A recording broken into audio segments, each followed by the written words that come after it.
Hello everyone, welcome back to the channel.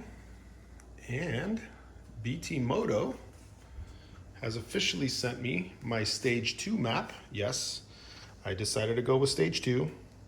And shout out to Steven and Chris and everybody over at BT Moto for sending the files almost instantly. Stacks are on their way. So that would complete the stage 2 because they do work hand in hand together in order for the stage 2 to actually work properly and get the most out of it. You got to install the stacks. As you guys know from my previous videos, I have the DNA stage 2 filters in already. Running the stage 1 map from BT Moto, which is exceptional. The full system Acra, right, with the Heel Tech eliminator for the servo, which I don't think is necessary, guys, but I had it installed already anyway, so I just left it the way it was.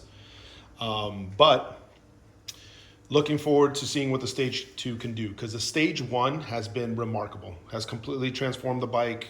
Much better, quicker throttle response. The bike is clearly faster, eliminates a lot of the dead spots in the, when you get to the a little bit of a higher RPM range. Just sounds better, right? There's some D-cell popping, but it's not really popping. It's more like burbles, which is expected because these are shift cam. But man, does the bike just sound aggressive. It sounds mean. It just sounds like it wants to rip the street apart. And that's just with the stage 1. The stage 1 also eliminated all the limiters, right? The top speed limiters, as well as the cruise control limiter that's usually set to 99 miles per hour from the factory.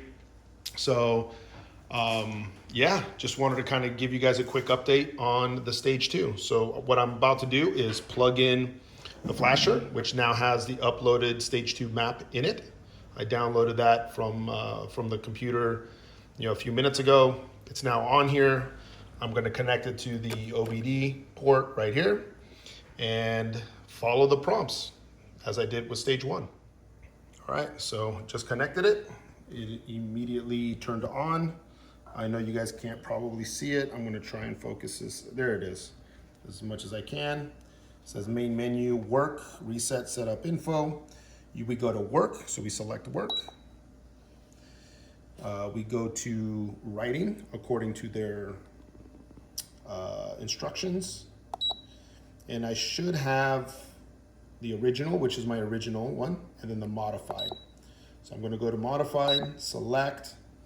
There's the original one. That's the original tune, which was the stage 1 tune. It says R1300 tuning full system. That's based on the full system. If I go to the right, you see with the arrow, there's the stage 2. See, S2 tuning, 1B. That's the one I want. So I'm going to select OK. And it's opening in progress. And again, I'm going to wait for the velocity stacks to show up, and I'm going to install those and go from there. So yeah, right now it's telling me I should have it connected to a battery tender, right? You don't want to have the bike basically run out of juice in the middle of this, because it'll brick your ECU, and that's not going to be fun, trust me. So it says here, switch the dashboard. Switch on the dashboard, check the connections, and press OK. So I'm going to do that. Here, let me get the key to where it's supposed to be. There we go.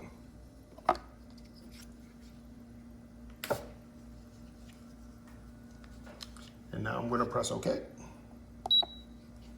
So it's now communicating with the bike.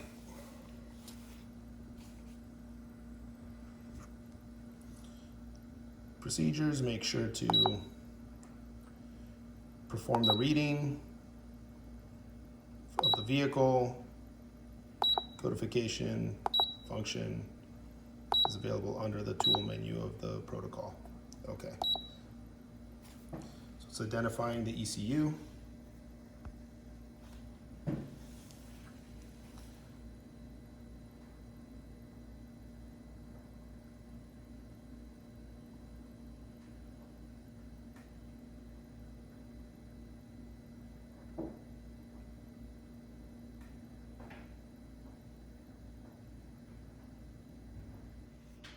Says to switch off the dashboard. I did that. Press OK. Please connect the battery tender. Sure, it's already there. Switch on the dashboard, check the connections, and press OK. So turn the bike back on.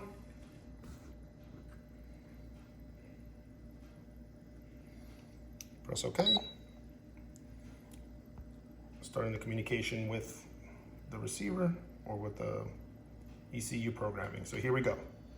So now it's going to start programming. It's going to take about maybe 15 minutes, 20 minutes. And that number is based on how long it took the stage 1 file to upload a couple of weeks ago when I did it. So there you go. It's showing a bunch of stuff on here. It's totally normal. The ECU and the dash, the TFT, is going to go haywire. It's going to light up like a Christmas tree. Totally normal. Just let it do its thing. There you have it. Uploading the map. So now that the flasher is done, that actually took more like 2 minutes. I turned off the bike, press OK, stabilizer, switch the dashboard back on.